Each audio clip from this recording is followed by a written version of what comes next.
Kahit na anong mangyari, ikaw at ikaw pa rin. Wala akong ibang ibigin para sa'yo. Tulubog rilitaw ang buwan at araw. At puputo'y pang kalagkagang palabos. Uy, magmamahal sa'yo, hindi ito magbabago. Pag-ibig bilang inlaan namang. Kamusta mga boss? Welcome sa aking munting channel ang Kanta Kwento. Ngayon mismong si BJ ang magpapaliwanag sa atin para sa mga taong hindi naintindihan ang mga bagay na ito tulad nito.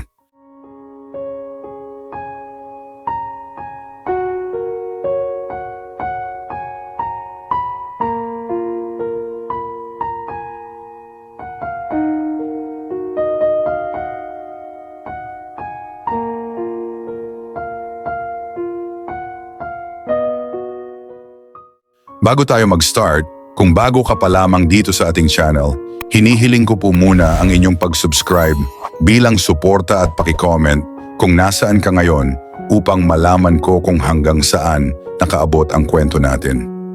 Maraming salamat. Halika at samahan niyo ako hanggang sa dulo ng kwento ni BJ. Umpisahan na natin. Wait lang sa mga nagsashoutout ha, nagkukwento ako eh. Bihira lang ako magkwento eh. Yung tawag kasi sa amin, sequencer.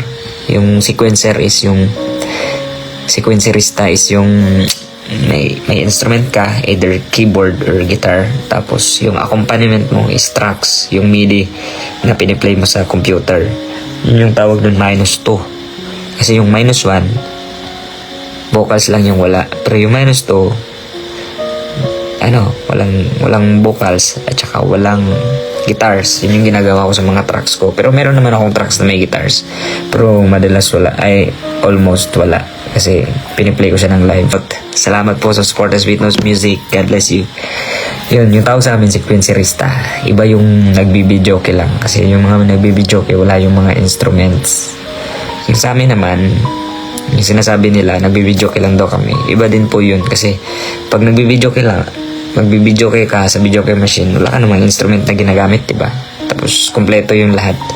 Yung tunog ng -1, may gitara, lahat kompleto yan. Pero sa amin, sa mga tracks ko, may mga tracks kami na piniplay ko talaga ng live yung guitars. Tapos yun, tawag doon is sequencer.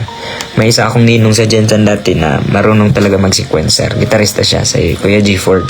Magaling yun, sobrang galing talaga nun. Isa yun sa mga nagturo sa akin sa sequencer. Tapos naisipan namin, Charlotte, try nga natin ito mag-sequencer. Kasi ewan ko kung ano yung nag-trigger sa utak ko. Basta gusto ko lang siyang subukan. Kasi ako kasi sobra po akong curious sa lahat ng bagay. Hindi nyo lang siguro mapansin, pero sobra po akong curious sa lahat. Gusto kong malaman lahat kung bakit nagkakaganito, bakit nagkakaganyan. Kahit hindi ko siya tinatanong verbally, pero tumatakbo sa isip ko yung mga ganun. Kaya yung sinubukan namin mag-sequencer, nagustuhan ko.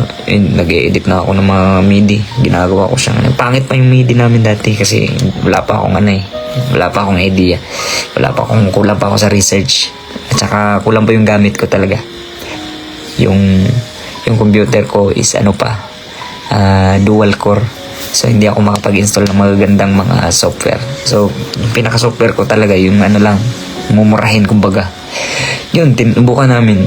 Tapos pagkatapos namin yun, sinubukan namin siya. Nagustuhan namin. Naghanap kami ng mga pwesto sa Jensen na pwede naming applyan. Tapos yun, wala ni isa na meron namang isa pero hindi na kami pinabalik. Sinabi nila may isang pwesto doon sa Jensen na pinatugtog kami isang gabi pero hindi na kami pinabalik. Sabi daw, hindi na daw nila itutuloy yung bar kasi mahina daw. Sabi namin, okay. Hanap na kami ng ibang pwesto na mag-a-apply kami. Tapos salamat mi. Hindi naman. Tapos ayun, hanap kami ng ibang pwesto.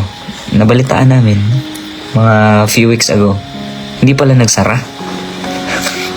Hindi naman pala nagsara yung bar. Talagang pinaalis lang kami. Hindi, nahihiya lang siguro magsabi ng totoo na hindi nila nagustuhan yung set namin. Kaya hindi kami tinanggap. Yung pinalabas na lang nila na hindi na magtutuloy yung bar, pero nag-ooperate pala sila. Kaya yun, sabi namin, bakit kaya yun nila sa atin? Sabi namin, baka ayaw nila ng playlist. Sa isip ko lang baka ayaw nila ng playlist namin, baka ayaw nila ng setup namin.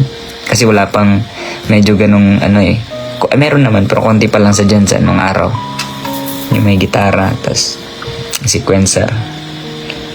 Ako siguro yung pinaka bata na nag-sequencer sa Jensen nung araw. Sa remember ko, ako ata yung pinaka-unang bata na nag-sequencer sa Jensen. Batang-bata pa ako nun. Out of curiosity lang talaga na gusto ko mag-sequencer. Kaya yun, pinag-aralan ko siya. Bakit kaya?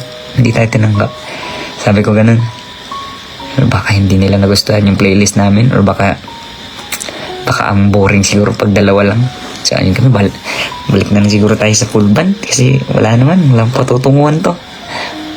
Bahay na lang tayo. Tapos hindi pa naman kami out sa mga full band namin na grupo nun. Meron pa naman kami full band, pero sinasideline namin yung mga ganong gigs. Pero wala talaga, hindi kami tinatanggap. Wala pa kaming mga invitations outside. Yung target lang talaga namin dati is yung yung target lang talaga namin dati is bar. Hanggang dumating sa punto na yung Fishcot lang talaga yung Fishcot KTV bar yung nagtiwala sa amin at binigyan kami ng slot. Sana sa pagpapaliwanag ni BJ, maunawaan ng lahat ang pagkakaiba ng pagbibideoke sa kanilang ginagawang estilo. Sa totoo lang, noong una, hindi ko pa alam ang tungkol sa sequencer. Nagtataka ako sa cover nilang Parting Time noon at hinahanap ko ang kanilang drummer at bassist. Tunog full band set kasi sila sa akin noon. Kaya nasabi ko na ang husay ni BJ sa pagpili ng mga tunog ay napakaayos. Kaya naman, hindi lang ako ang tumangkilik sa kanila. Umabot na nga ito sa milyon-milyong tagahanga, hindi lang sa YouTube, kundi maging sa iba't ibang platform sa mundo ng social media. Ikaw ba, kakwento? Ano ang masasabi mo dito? Pag-usapan natin yan sa comment section. At kung bago ka pa lamang dito sa ating channel, hinihiling ko po muli ang inyong pag-subscribe bilang suporta at paki-comment kung nasaan ka ngayon upang malaman ko kung hanggang saan nakaabot ang kwento natin. Maraming salamat. Sana, mga kakwento, ay mag-join kayo sa ating membership dito sa ating channel. Ito ay 25 pesos lamang para ma-activate nyo ang mga perks natin, gaya ng ating mga special emoji para sa comment section at early access sa ating mga kwento at marami pang iba. Salamat na agad sa inyo mga kakwento. Salamat sa pagsama sa akin hanggang dito sa dulo ng ating kwento. Ito ang kanta-kwento na nagsasabing, mabuhay ang talentong Pilipino,